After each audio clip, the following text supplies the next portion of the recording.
as our reporter Ziniko Mhlaba has been detained after a scuffle with police at a voting station in Soweto. Let's go there now. Ziniko, of course, you and I were speaking, and just as we were trying to get a sense of what is happening at that voting station at the Gonani Primary School in Soweto, police then started grabbing the camera and we saw the shaky images. What exactly happened?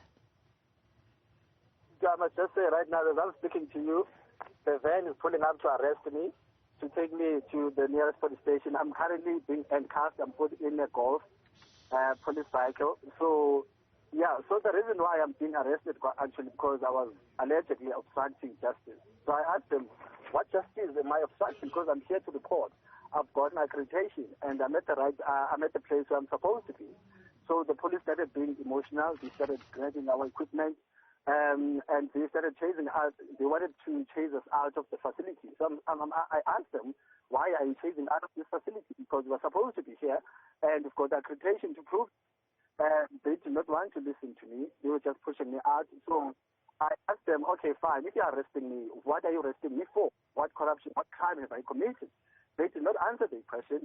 They did not even want to entertain me. So I'm saying, okay, fine, you can't just follow instructions that are not backed up by law. Actually, the person who started this whole thing is the lady from Orlando East Police Station who was here. When she got here, she fully read out the act that allows us to be everywhere except where the ballot is being used by a potential voter. So with that understanding, I thought we were on the same page. Then she started being on the call with whoever she was talking to. After that, we saw police heavy presence coming in. And as I'm speaking to you, the police signal at this school and the quantum. So I'm not sure if those two vehicles are here to do anything to us. But what started, when the scuffle started, community members started taking out their phone to record whatever police were saying. Then police also manhandled every citizen who was recording this incident through their phone. So that's where now things started being breaking out. So the only reason from what I asked, the only answer I got for why am I being arrested was that I'm obstructing justice. I'm saying, what did I do exactly? They said they started handing me, and unfortunately our camera was not rolling.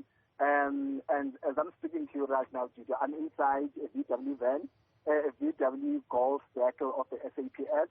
I'm handcuffed on the back seat. Next to me, so as I was being brought inside the car, the gentleman who was arresting me called the nearest police station to bring the van to take me. So I'm waiting for them to take me because the policeman is here, but no one is coming to me. So I'm handcuffed right now. I can't move. I can't do anything. I can't do my job, even though I'm expected to do my job. Ziniko, some of the audio was audible, and we heard one reason being given by a police officer saying that accusing you of distracting the presiding officer.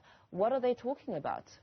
So what's funny, when we got here, what I've identified, this is from the real experience that I lived. When we got here, I was standing outside the gate at the time.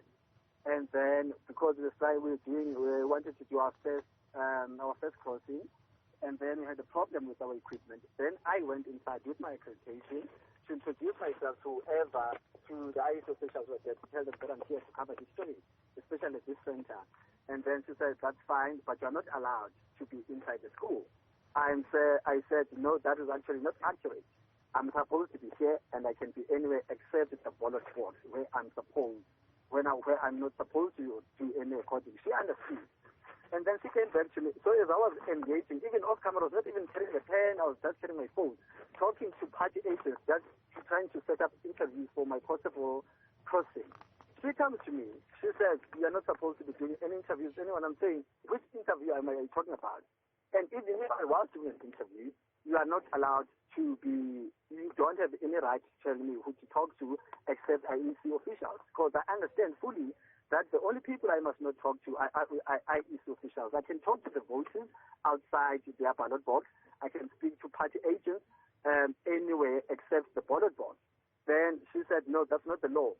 So being a gentleman that I am, because I didn't want to cause havoc or maybe try to expose that she does not understand the job, I called the spokesperson of IEC in Gauteng.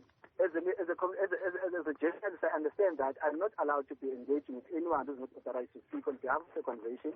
So I called the IEC spokesperson in the house and I said, hey, here's my experience. I don't think your colleagues are understanding of the law and why we're here. And I'm not sure if they understand where exactly am I not allowed to be. So she said, fine, give her the phone. So as the spokesperson of the IEC in Gauteng was trying to explain to her that I'm at the right place and I'm supposed to do my job, she literally walked away from that phone call, and then she got into another call with someone else. And I said, my sister, your boss or spokesperson of the IEC, who I'm supposed to be engaging with as a journalist, wants to talk to you so that she can tell you what I've been trying to tell you the past 2 hours. And then she refused. And then police were called in. So what had happened then during my conversation with the presiding officer was that the police officer, she instructed the police officers to take me out of the facility. And I asked the police officers, why are you guys taking me out? Because I'm supposed to be here according to law, and I showed them my accreditation. Then police officers stopped because they saw my accreditation. They said, okay, my sister, please sort out everything with your seniors, so that by the time you order us to remove the journalist, we're in a much better informed position. Then police at that time stopped. Those were the 4 local officers who were deployed here. And then someone from the district and someone from the police station on East came in. She actually explained to the presiding officer that by law and by the act, I'm supposed to be here. So I thought we're on the same level, we're on the same page, and I was just waiting for them to now tell the officials that I'm supposed to be here. And then a gentleman comes in saying I'm obstructing justice. I'm like, what are you talking about? Because my colleague here, your colleague, just read out the act that allows me to be here. So that's the only obstruction as far as I understand. There's nothing else illegal that I did. I did not speak to any IEC officials. The only people I was speaking to off camera, as a journalist, I'm supposed to speak to anyone, are party agents and residents who were stationed not even inside the voting room itself. So I don't understand why I'm being arrested at this point.